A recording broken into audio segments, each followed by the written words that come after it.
আসসালামু আলাইকুম রহমতুল্লাহি ওবরকাতুহ। সম্মানিত দর্শক, জামাতের আমির ডক্টর শফিকুর রহমান সাহেবের একটি বক্তব্য এখন সামাজিক মাধ্যমে ভাইরাল হয়ে ঘুরে বেড়াচ্ছে। বক্তব্যের দুটো অংশ। যে অংশটি প্রচারিত হচ্ছে, জামাত বিরোধীরা যেটি প্রচারণা করছে সেই প্রসঙ্গটি আগে বলে নেই। সেখানে ডক্টর শফিকুর রহমানকে বলতে দেখা যাচ্ছে যে উনিশশো আমরা অতীতে ভুল করেছি। আমরা আবার বলছি, ওনাকে বলতে শোনা যাচ্ছে আমরা অতীতে ভুল করেছি, আপনাদের প্রতি জুলুম করেছি, অত্যাচার করেছি। এজন্য আপনাদের কাছে করজোরে ক্ষমা প্রার্থনা করি। আপনারা আমাদেরকে মাফ করে দেন, আমাদেরকে একটিবারের জন্য সুযোগ দেন, আমাদেরকে ভোট দেন, আমাদেরকে ক্ষমতা আসার একটা সুযোগ করে দেন। ব্যাস। এই যে বক্তব্য, এই বক্তব্য নিদারুণভাবে মুহূর্তের মধ্যে ভাইরাল হতে থাকে এবং দু তিনটে পত্রিকা বা ইন্টারনেট প্রোটোকলের যে মাধ্যমগুলো রয়েছে, গণমাধ্যম, তারা এটা প্রচার করতে থাকে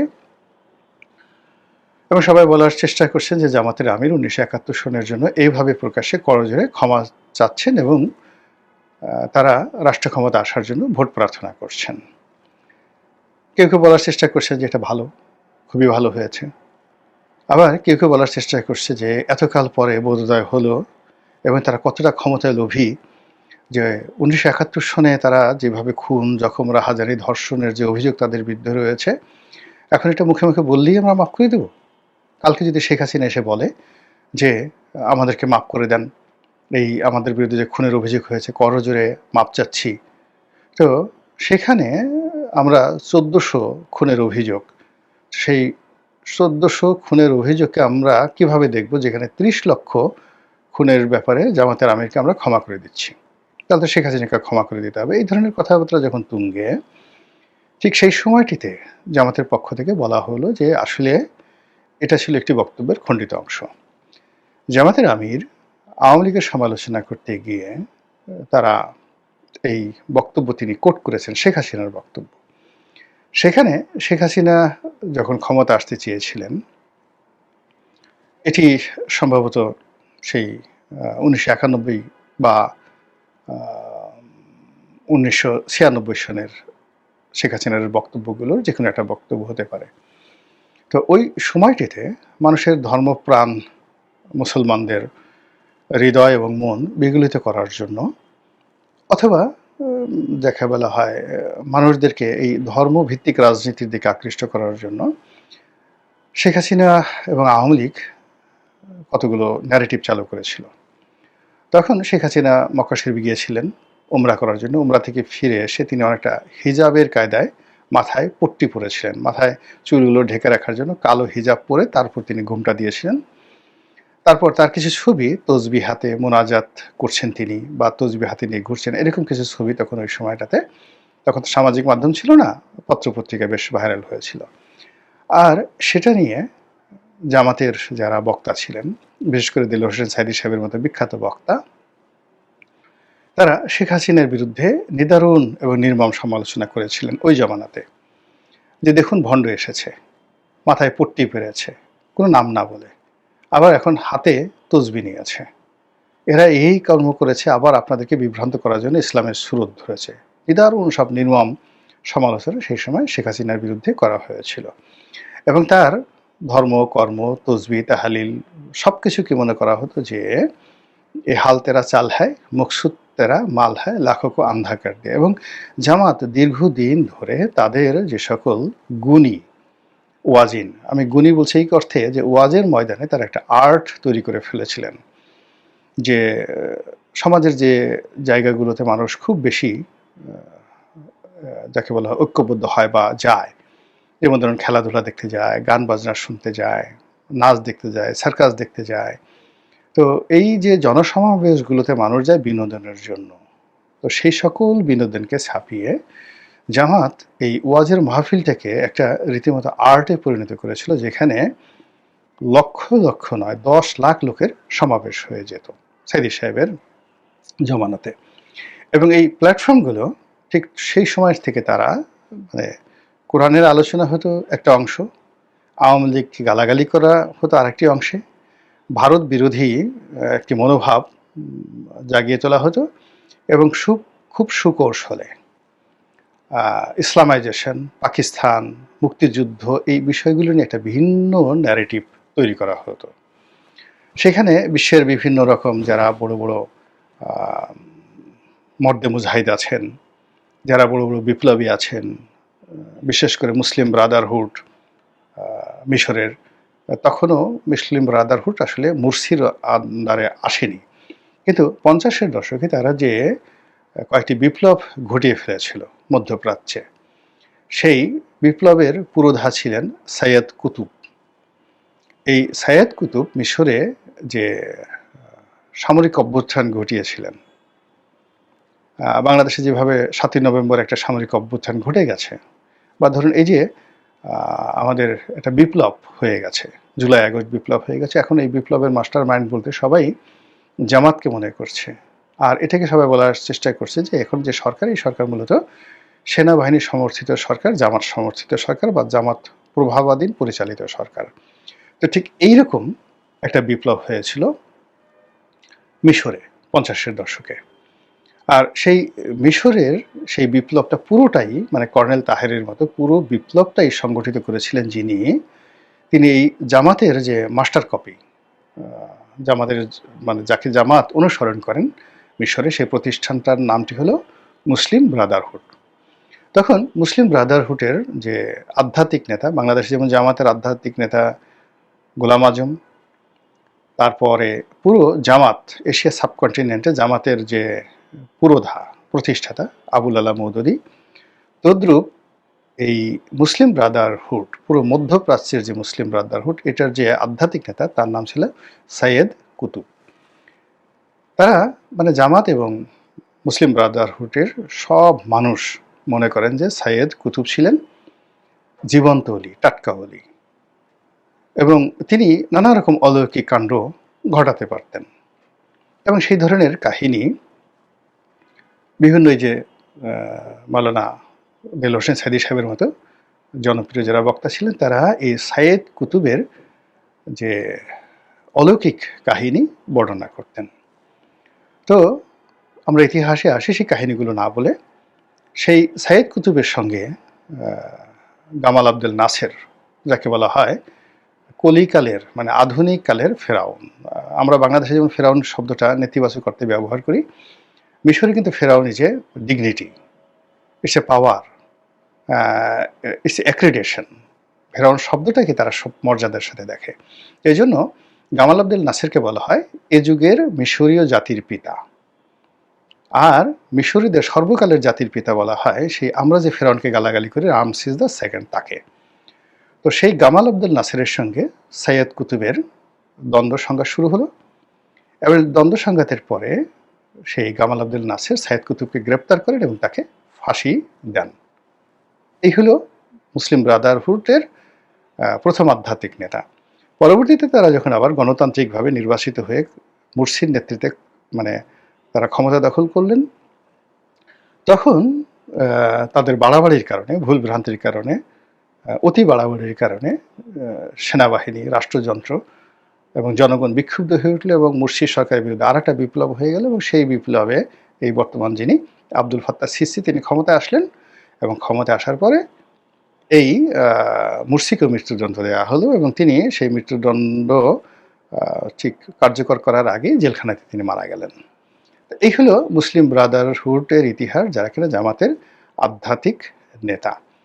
তো সেই জামাত এখন বাংলাদেশে যে অবস্থাতে আছে, এটাকে আপনি বলতে পারেন যে জামাতের সর্বকালের ইতিহাসের সবচেয়ে সুন্দরতম একটি সময়।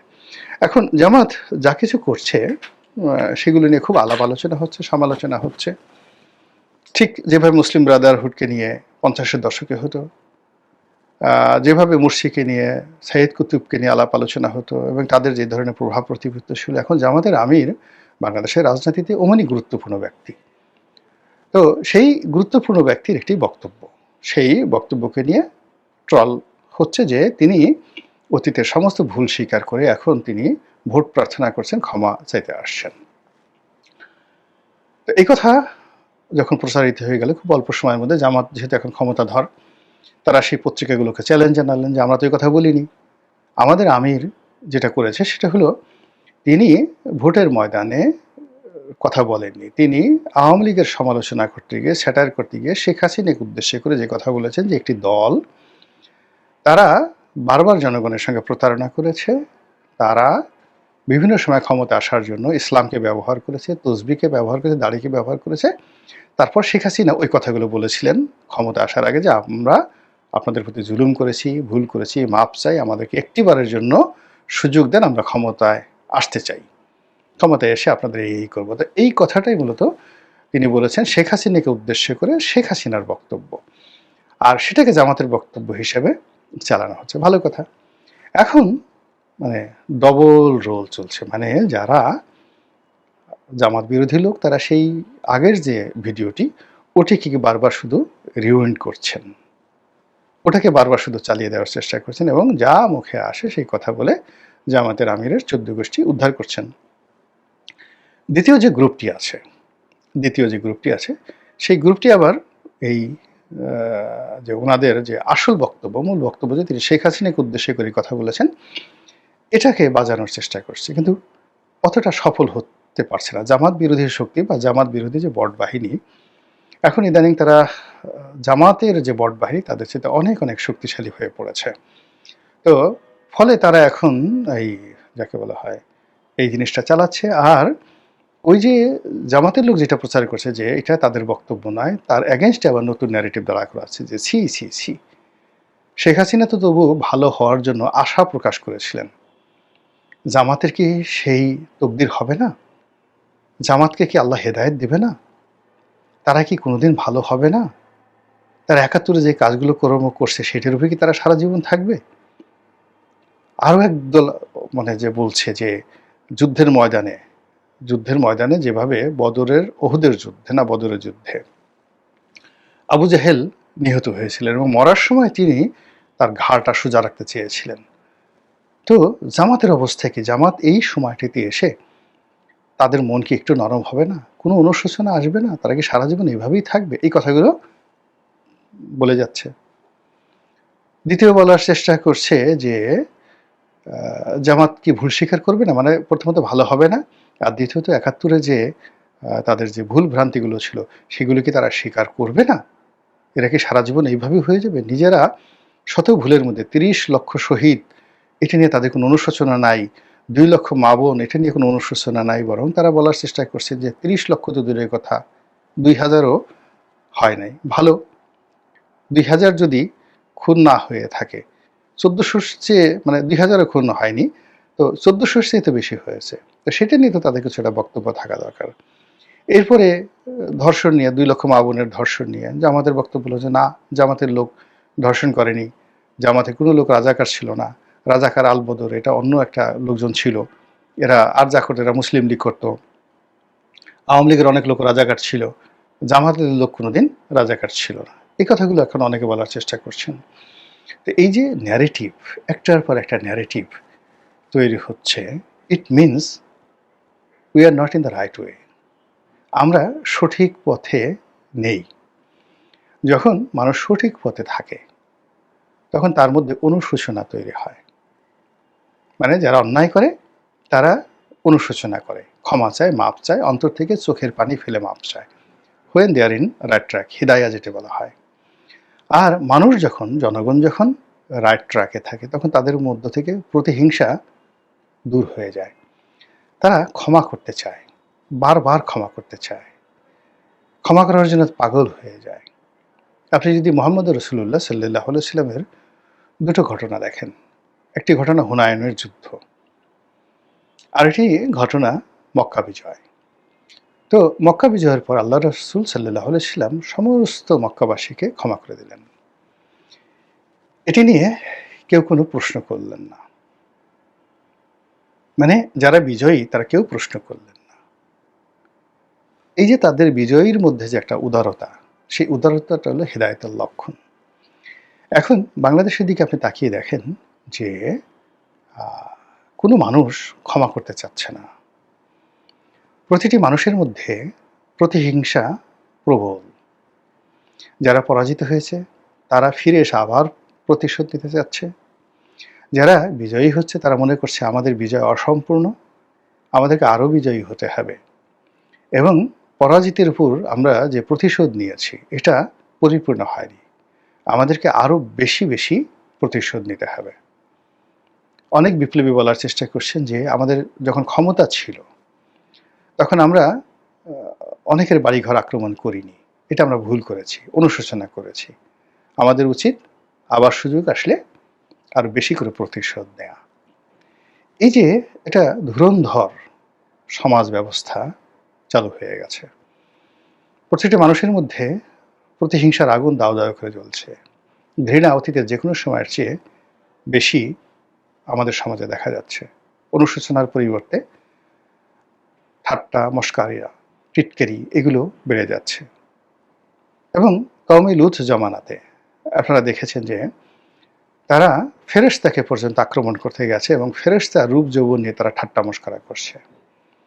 আমাদের এই সমাজে এখন সম্মানিত মানুষ, অসম্মানিত মানুষ, মজলুম, জালেম সবার মানে একটা ইকুয়াল স্ট্যাটাস চলে এসছে, এবং যে যার মতো করে যে মাঠ গরম করছে, যে ঘাট গরম করছে, সামাজিক মাধ্যমগুলোর উপর হামলে পড়ছে, অকথ্য অশ্রাব্য ভাষায় গালাগাল করছে, যে যেটা বলেনি, যেমন জামাতের আমি যেটা বলেন তাকে দিয়ে সেটা বলানো হচ্ছে, যার জন্য যেটা প্রযোজ্য নয় সেই ঘটনাগুলো ঘটে যাচ্ছে। তার প্রেক্ষিতে আমরা সবাই মজলুম হয়ে পড়েছি, স্বয়ং জামাতও মজলুম হয়ে পড়েছে, স্বয়ং জামাতের আমিরও মজলুম হয়ে পড়েছেন, অন্য সবাই।